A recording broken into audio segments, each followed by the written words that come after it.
Selamat pagi semuanya. Pada kesempatan hari ini saya akan menjelaskan tentang penyajian data dalam bentuk tabel dan diagram.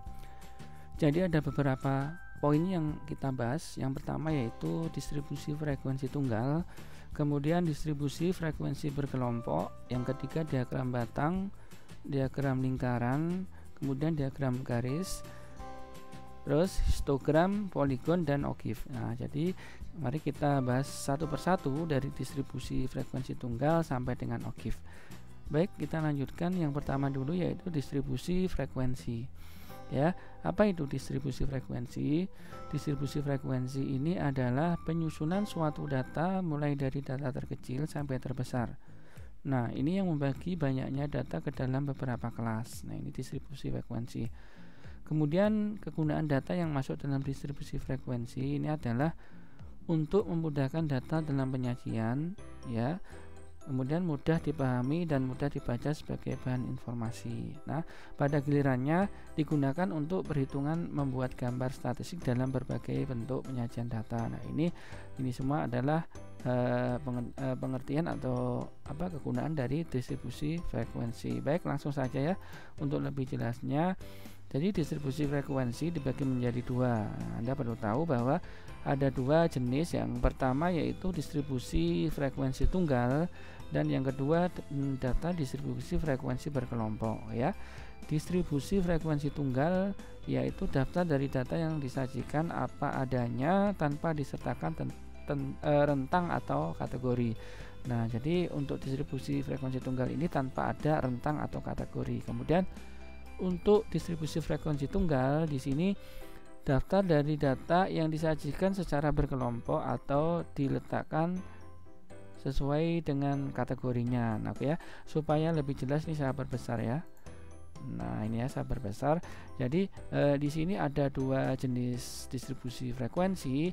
Untuk distribusi frekuensi tunggal, nah di sebelah kanan ada contohnya. Nah, jadi nilai siswa di sini 75, frekuensinya 4. Kemudian nilai siswa 80, frekuensinya ada 6.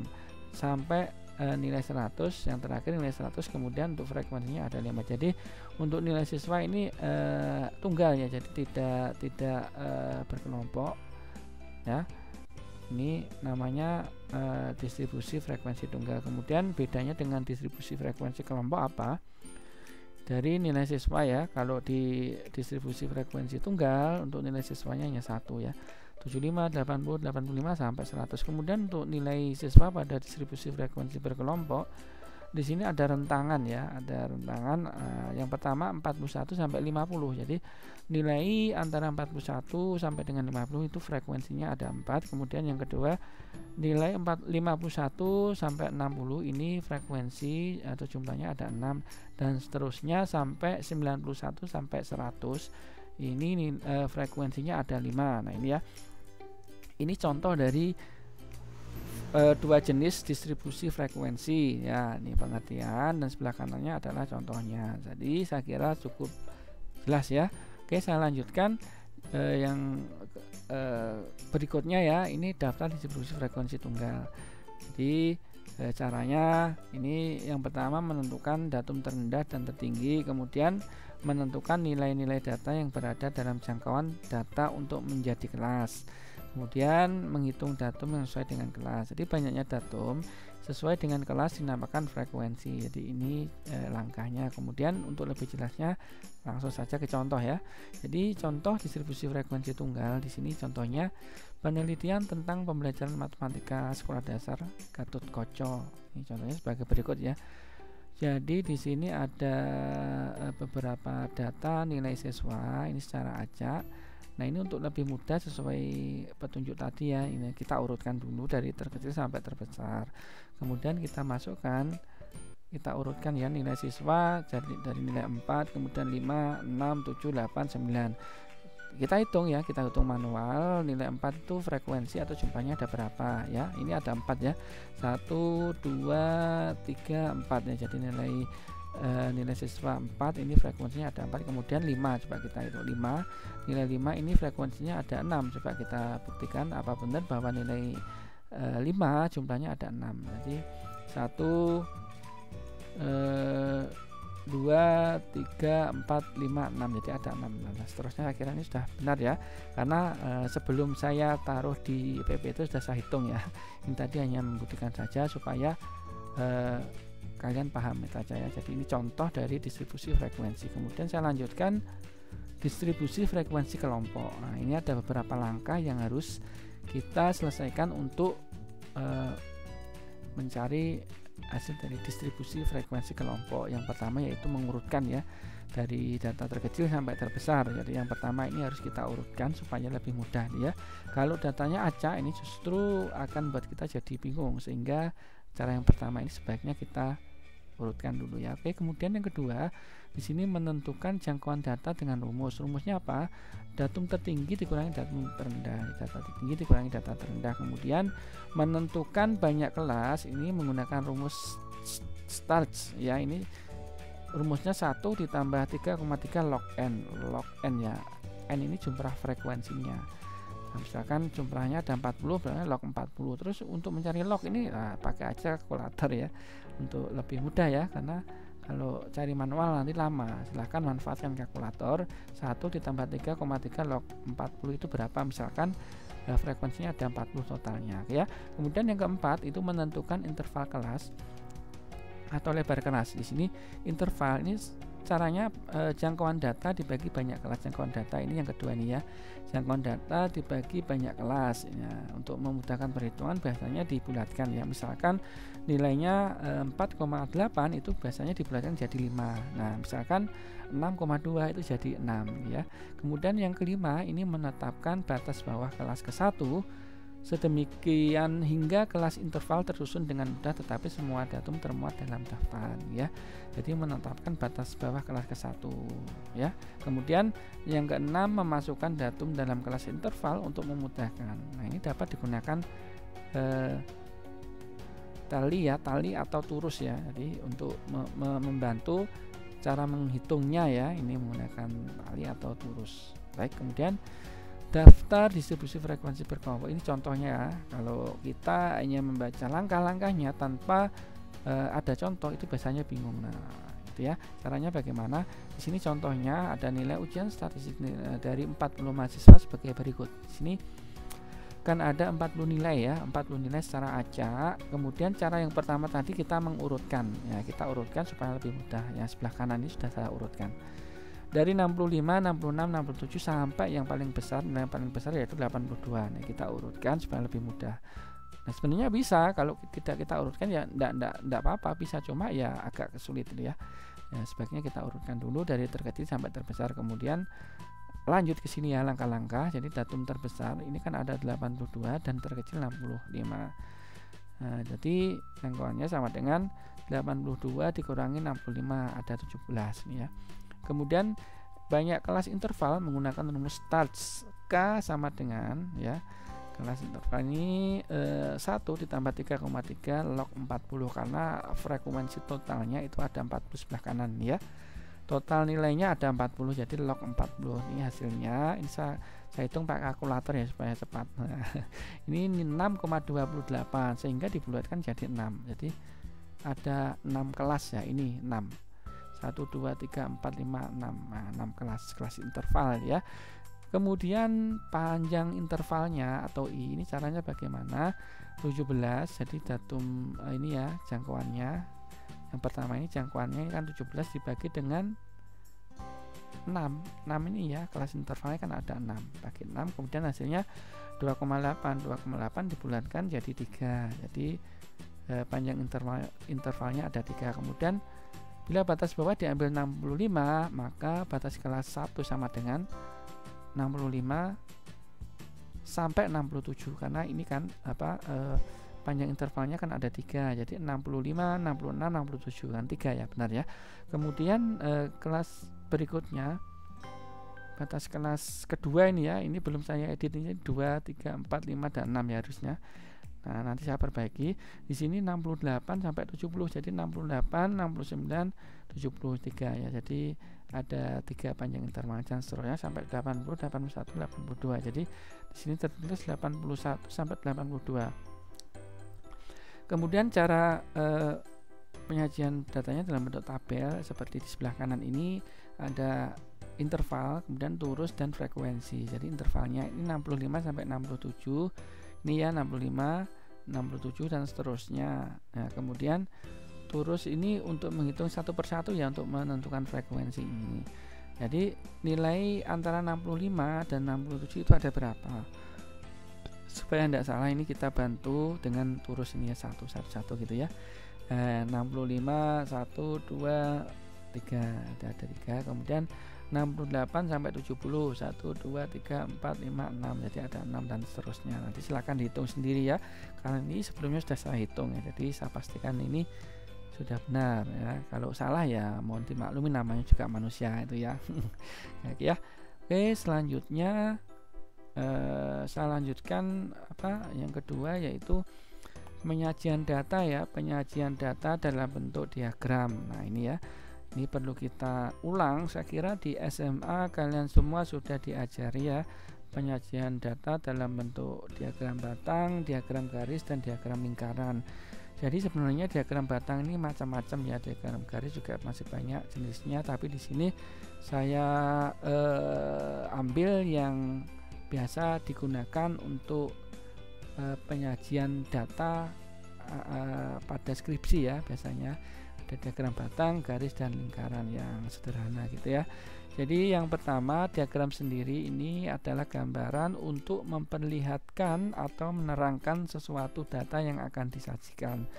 Ini pengertian singkat tentang diagram. Kemudian diagram sendiri yang akan saya jelaskan ini ada 3, diagram batang, diagram garis, dan diagram lingkaran ya. Saya jelaskan satu persatu beserta contohnya.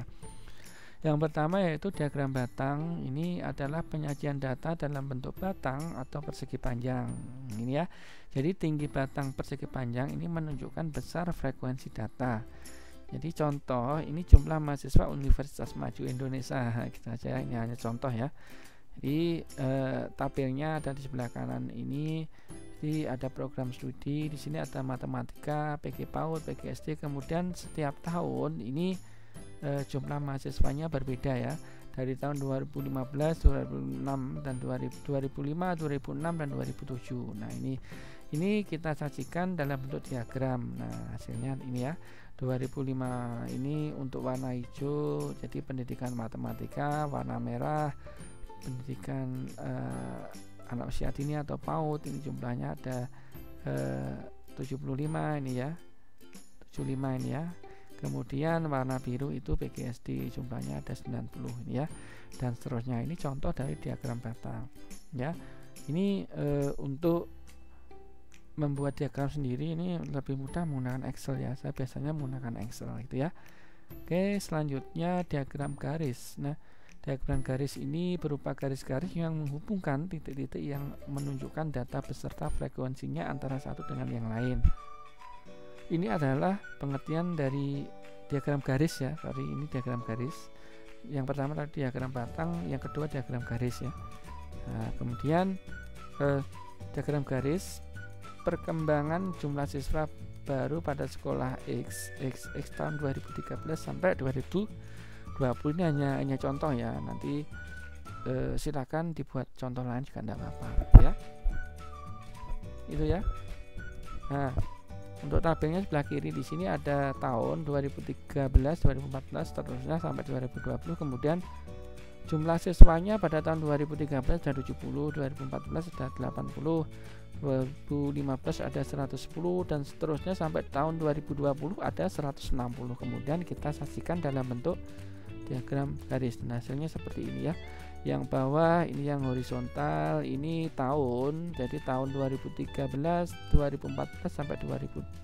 Kemudian yang ke atas yang vertikal ini adalah jumlah siswa atau frekuensinya 20, 40 seterusnya ya. Ini kemudian diagram garisnya bentuknya seperti ini ya, menyesuaikan dengan jumlah siswa ya setiap tahunnya. 2013 70 kan ya, 2014 80 dan 2020 di sini 160 ya, sudah sesuai ya.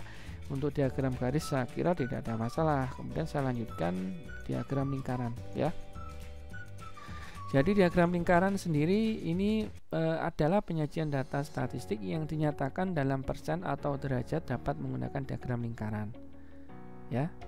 Nah, jadi contohnya suatu sekolah terdiri dari beberapa kelas, yaitu kelas A, B, C, D, dan E. Nah, dengan jumlah siswa sebagai berikut. Nah, ini ada 5 kelas ya.